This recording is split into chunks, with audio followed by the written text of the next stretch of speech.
Imagine a city where the streets echo not with footsteps, but with endless, desperate dancing.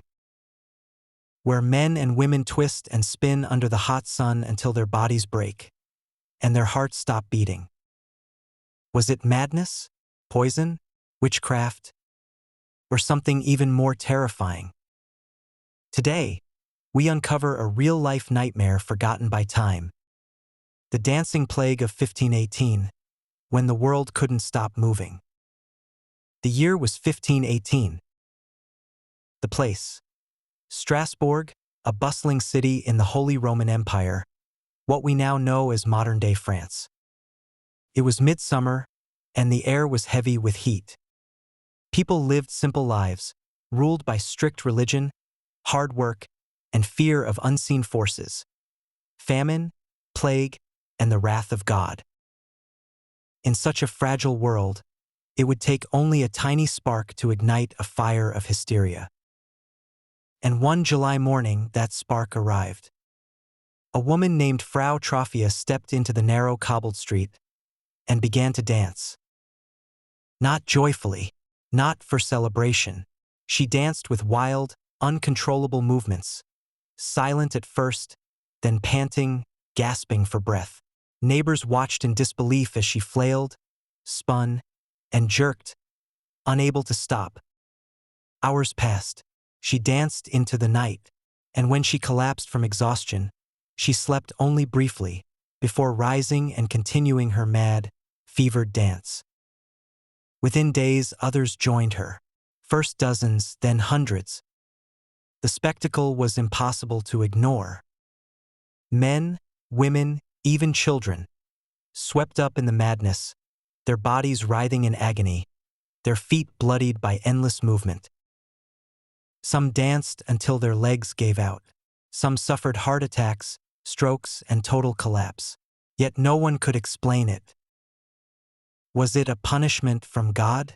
A curse?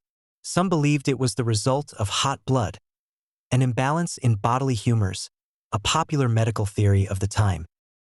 But no matter the explanation, one thing was clear.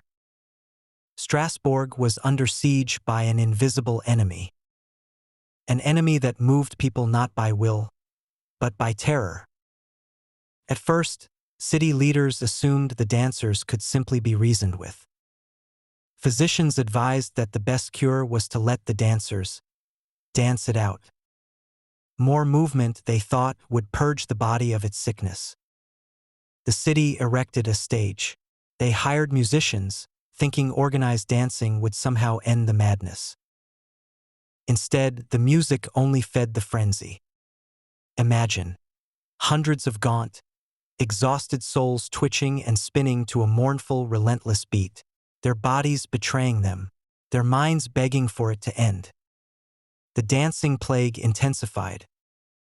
As the weeks dragged on, death came.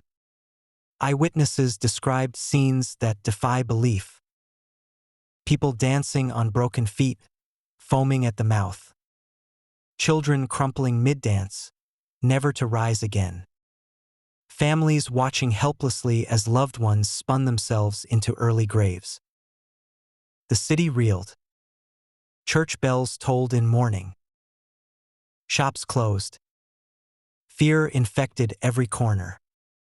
What began with a single woman had spiraled into a mass tragedy. And the worst part? No one could say how or why it had started.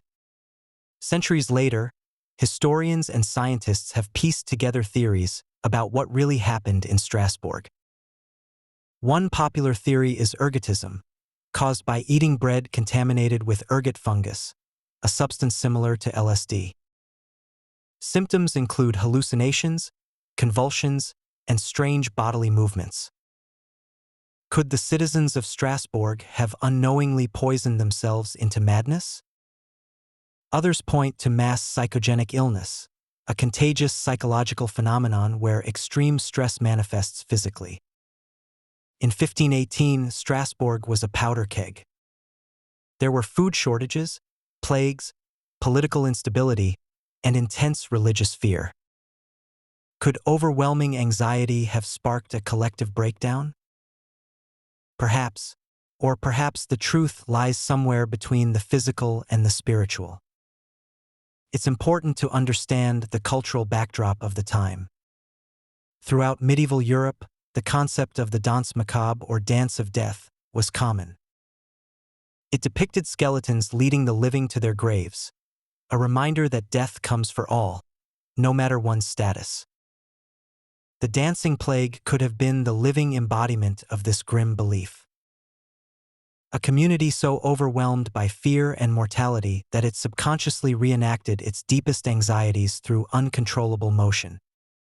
In their dancing, they weren't just losing control. They were surrendering to the ultimate fate they feared most. Eventually, the madness burned itself out.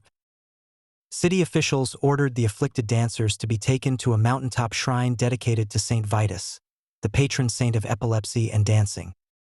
There, they were blessed, prayed over, and offered relief. Slowly, the numbers dwindled. The city returned to an uneasy normal. But Strasbourg would never quite be the same. The scars of that summer ran deep. The memories haunted generations. And the questions remained unanswered. Today, the dancing plague of 1518 remains one of the strangest documented events in history. It challenges what we think we know about the mind, the body, and the fragile line between the two.